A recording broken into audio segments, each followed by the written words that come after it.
Welcome back, everyone. Before I get into the video, I want to let you all know why I haven't posted in a month. Things have been crazy for me recently, and I haven't had any time to make videos. I think about new video ideas all the time, but I can never make them happen with all I have going on.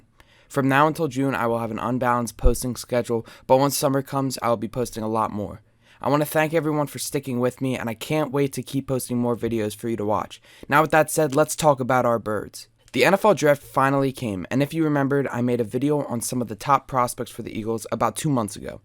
The Eagles actually got none of the players I talked about, and I'm not mad about it at all. There were players that I learned about after making the video, such as the ones we chose in the first 3 rounds. The Eagles even made a huge trade that resulted in an all-star wide receiver coming to Philly.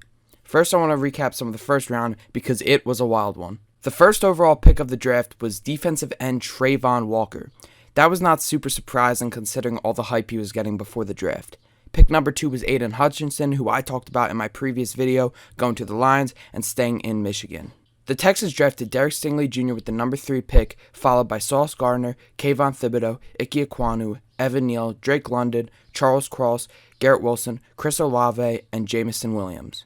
The Eagles traded up to pick number 13 with Houston, which worked out in their favor. They selected defensive tackle Jordan Davis out of Georgia. Davis is a freak of nature. Everything about this guy is incredible, and he will do a phenomenal job replacing Fletcher Cox when his time in Philly comes to an end. Fast forward a couple picks later in the draft when the Eagles were on the clock for the 18th pick.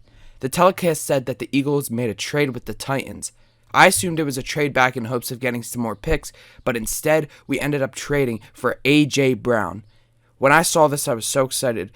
There were lots of rumors that he would end up in Philly because he would be with Jalen Hurts all the time. They were best friends, but I didn't know it would happen during the draft. Overall, I consider the first round a huge success with the pickups of Jordan Davis and A.J. Brown. The Birds were up next at pick number 51. A lot of picks were falling, such as players like Andrew Booth Jr., David Ojabo, and Nakobe Dean. Nakobe Dean was the only one out of those 3 to fall, and when I saw that the Eagles were on the clock, I knew Nakobe Dean would be the choice. Instead, they announced that we got a center named Cam Jurgens.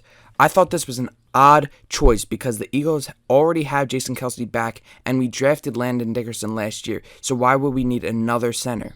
After learning a little bit more about this guy, I think that he will be a solid pickup for the future.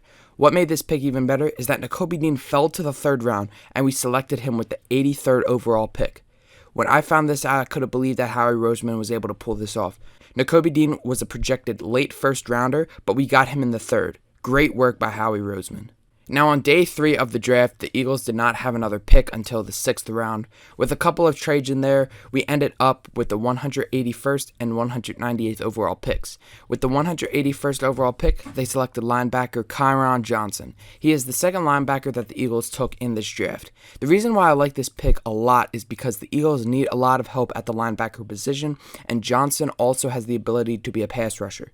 With Jonathan Gannon's defensive scheme, I think Kyron Johnson will fit in perfectly. With our last pick of the draft, the Eagles took tight end Grant Calcuttara, 198th overall. This is not a pick to jump up and down about, but he may turn out to be a vital piece for this team going forward. There are a lot of things to like about this draft. The Birds had an outstanding day 1 with acquiring Jordan Davis and A.J. Brown, had 2 very solid picks in day 2 with Jurgensen and Dean, and picked up some depth in the later rounds. With Jalen Hurts now going into his 3rd year and 2nd full season, I think he will flourish into a good quarterback. Now the Eagles have a lot of work to do to touch up their roster before training camp, and I think they are going to be pretty scary for teams in 2022. Now with all that being said, I want to thank everyone for watching. Again, sorry for having an inconsistent posting schedule, but I will be back to posting more frequently when summer rolls around. Follow me on Instagram at chris.misco and also my Twitter at chris_misco so you don't miss anything. The next video should come out in the next week, and it will most likely be on the Sixers and their series against the Miami Heat. Thank you all for watching, and I'll see you in the next one.